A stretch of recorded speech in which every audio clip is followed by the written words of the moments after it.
Merhaba arkadaşlar. Yeni videoya hepiniz hoş geldiniz. Bugünkü konum Tapelava'nın sezon içerisinde getirmiş olduğu etkinliklerdeki rakiplerin güçlerini önceden nasıl hesaplıyoruz size bundan bahsetmek istiyorum.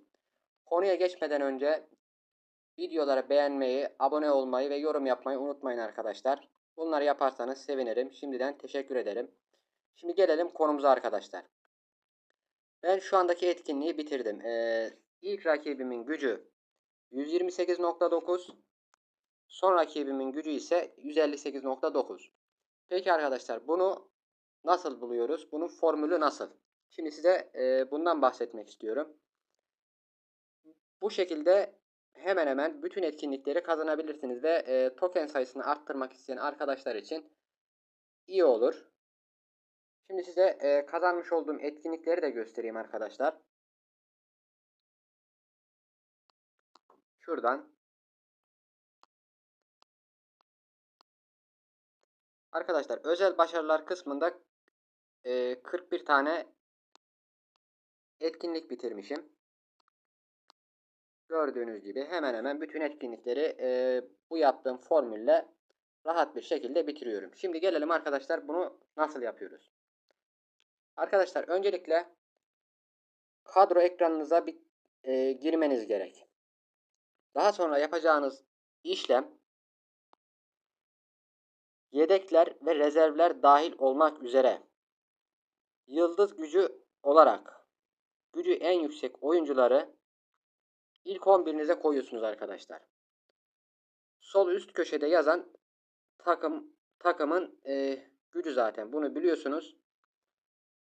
Daha sonra bu yazan gücü arkadaşlar 11'e çarpıyorsunuz. Örneğin mesela benim gücüm 159. 159 çarpı 11 yapıyorum. Ve bu çıkan sonuç ekranda kalacak. Daha sonrasında arkadaşlar burası önemli. Yedeklerde veya rezervde bulunan 4 adet yıldız gücü olarak en güçlü oyuncunuzun güçlerini toplayacaksınız arkadaşlar. 4 adet. Bunu unutmayın. Mesela bu oyuncumun gücü 90. Bu birinci oyuncum. Şöyle rezervleri de göstereyim. Rezervdekiler zaten daha düşük oyuncular. İkinci oyuncumun gücü 82. Üçüncü oyuncumun gücü 46.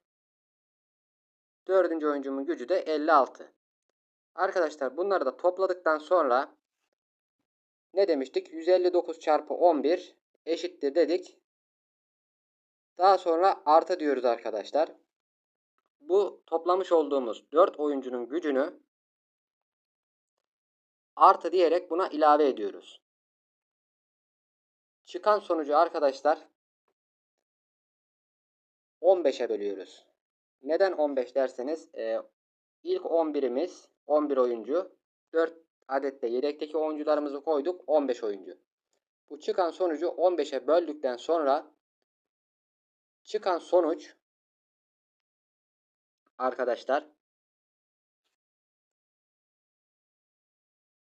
etkinlikteki ilk sırada gelecek olan takımın gücü arkadaşlar. Yani bende ne gelmiş? 128.9. Benim gücüm o zaman 152 civarıydı yanlış hatırlamıyorsam etkinliğe katıldığımda.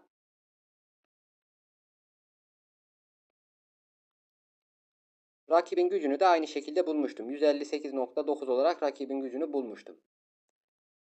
Ki ben hani düşündüm bu güçle yenebilirim diye tahmin ettim ve tahminimde yanılmadım. Yendim zaten. Şimdi arkadaşlar son takımın gücünü nasıl hesaplıyoruz? Arkadaşlar ilk takımla son takım arasında 30 puanlık bir güç farkı olur. Bu her etkinlikte aynıdır. 128.9'un üzerine 30 puan daha ekliyorsunuz ve son takımın gücünü bu şekilde bulmuş oluyorsunuz. Diyelim ki buldunuz. Çok güçlü geldi size. Dediniz ki hani ben bu takımı yenemem. Arkadaşlar o zaman yapacağınız bir diğer işlem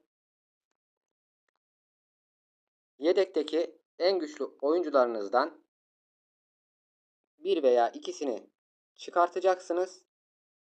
Daha sonra gene aynı şekilde güç sıralamasına göre ilk 4 oyuncunun hesabını yaparak aynı formülü yapacaksınız.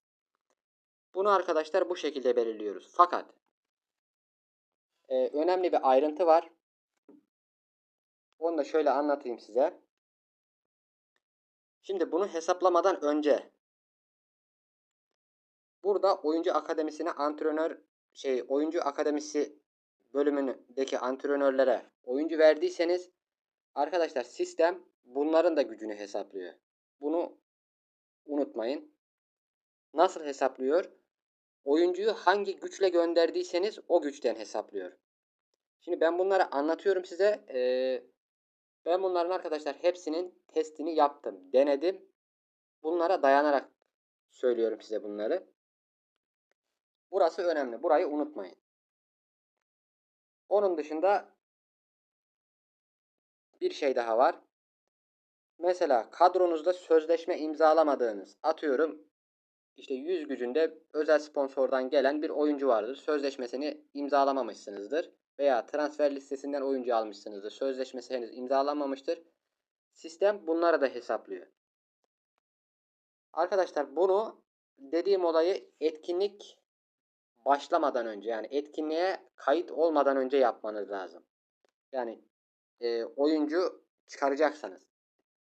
Etkinlik duyurulduktan sonra hesaplamanızı yaparsınız. Daha sonra yenemem ben bu takımı derseniz, dediğim gibi yedekteki oyuncularınızdan birazını satarsınız. Hani gözden çıkartacağınız artık veya takımda oynatmayı düşünmediğinizi. Bu şekilde rakipleri rahatlıkla yenersiniz ve etkinlikleri bitirirsiniz arkadaşlar. Evet arkadaşlar, anlamadığınız bir yer olursa yorumlarda tekrardan sorabilirsiniz. Videoyu izlediğiniz için teşekkür ederim. Bir sonraki videom arkadaşlar este geliştirme videosu olacak. Şu anda hazırlıyorum. Henüz bitmedi. Bunu da büyük ihtimal sezon başına veya sezonun sonuna doğru atmayı düşünüyorum. Arkadaşlar tekrardan görüşmek üzere. Hoşça kalın diyorum. Videoları beğenmeyi, abone olmayı ve yorum yapmayı unutmayın. Şimdiden teşekkür ederim. Hoşça kalın arkadaşlar.